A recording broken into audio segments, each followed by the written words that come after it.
Well, welcome to episode 52 of Warehouse and Operations as a Career. I can't believe it's been a year now and that we've dropped an episode every Thursday. I'd like to thank you if you've been with us from the beginning and welcome you if you've just recently joined us. We've had way too much fun these past 52 weeks and are really looking forward to the next 52.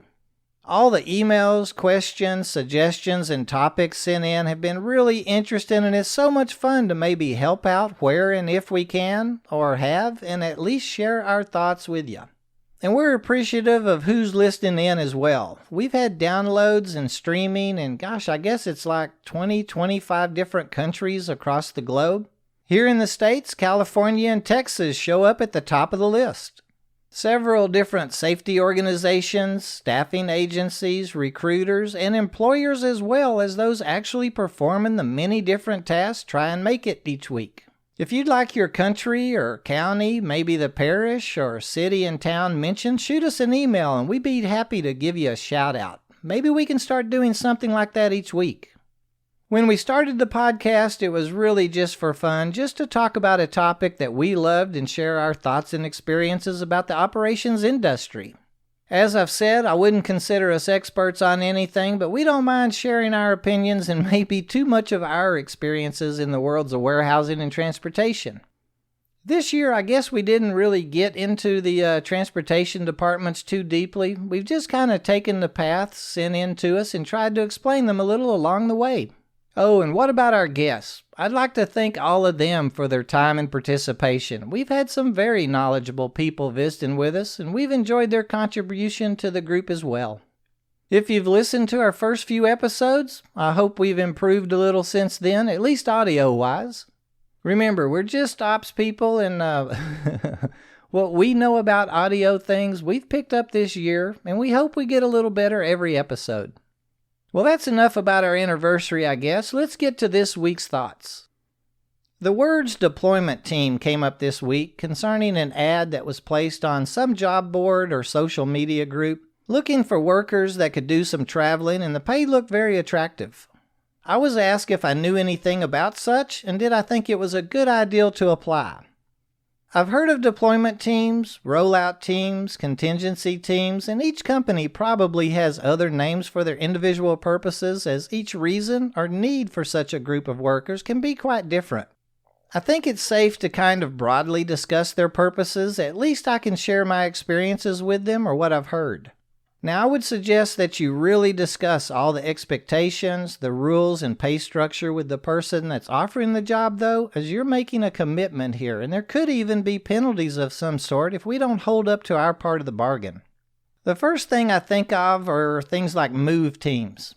Our employer may be opening a new facility in another state and may need order selectors, forklift drivers, loaders, unloaders, sanitation associates, things like that to go out and spend a week or so to train the new hires their procedures, processes, and how to actually perform their new jobs. It's really fun to get out of town and show others what we know and teach them about our company. Our company would put us up in a hotel, and of course our regular meals are usually taken care of, either catered or purchased for us.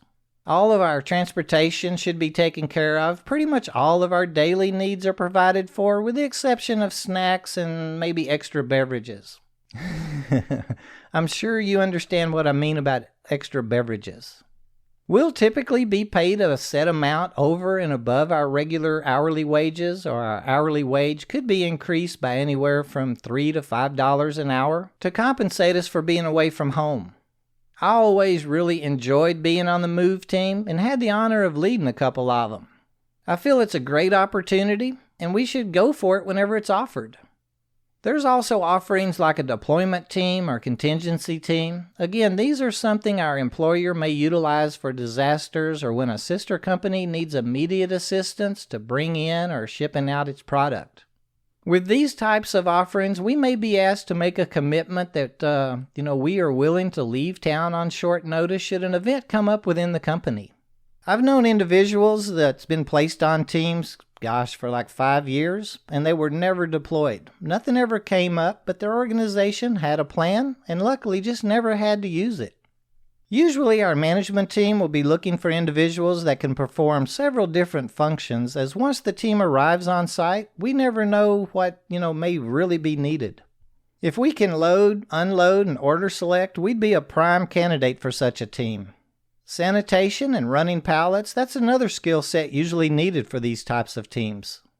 Being proficient at both a stand-up forklift, maybe a reach lift and a counterbalance or set-down lift, those things are also usually needed. There are those that can make a job from working on these teams too. I know a few people that may do some work on the side that they really enjoy, such as building fences, concrete work.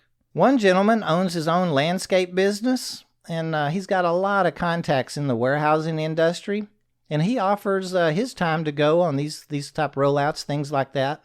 He's actually been on enough rollouts or deployment teams that he has ran teams for a couple of different companies.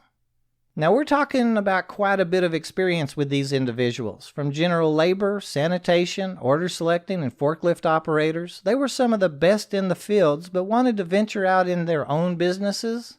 And now warehouse is kind of a second profession, I guess you could say. I mentioned earlier that these teams can pay pretty well. And yes, all of the expenses are covered, but I'd only be speaking to half the story if I didn't mention the commitment and that the work is hard. Can be long hours, and being away from our homes isn't really for everyone. Then again, getting away from our regular daily grind can even be relaxing in a way, I guess. I always enjoyed the teams, and of course the monies can be really nice too. If all the above can fit into your lifestyle and you can truly make the commitment, being part of such a team will give us a wealth of experiences and will without a doubt get us noticed by our management. Not to mention the great people we'll meet along the way. Many times contacts that we'll run across later on in our careers. Well, that's a little on kind of a different segment or position in our industry. Again, we're talking very broadly, and I strongly suggest if offered or approached to join such a team, that we ask questions and really understand the expectations, the commitment, and the pay, as each company and organization, even each job, can be very different from each other or even the last one. As you may have picked up on, I loved working with the teams, and I encourage you to check them out should you be offered the opportunity and can leave when the need arises or, the need is offered. Well, that's a brief summary of my experiences with things like deployment teams or whatever your company may refer to it as, and I hope we answered the question of, think it's a good ideal to apply? A shorter answer, or my personal opinion, I guess, may be certainly. Ask questions, educate ourselves a little on the subject, and go for it. That's what it's really all about, right? So in closing our 52nd episode, I'd again like to thank you for listening and ask that you share our show with your friends within the industry. Subscribe and maybe leave us a review if you have a moment. We won't try to sell you anything here. All us old ops guys have to share is a little experience and a lot of thoughts about our light industrial positions. Oh, and please like our Facebook page if you like the show, and follow us on Twitter. We try and post as many job openings as we run across each week on our feed. You can find us, use the little @ WHSEANDOPS on both Facebook and Twitter. Your participation is where we get our ideals for each week, and we really enjoy hearing your thoughts and suggestions. I know we push having a strong safety culture on you each week, and I hope you understand as much fun as this career can offer, it can be dangerous also. Please follow your company's procedures and keep safety in mind. It's really our most important task within our jobs.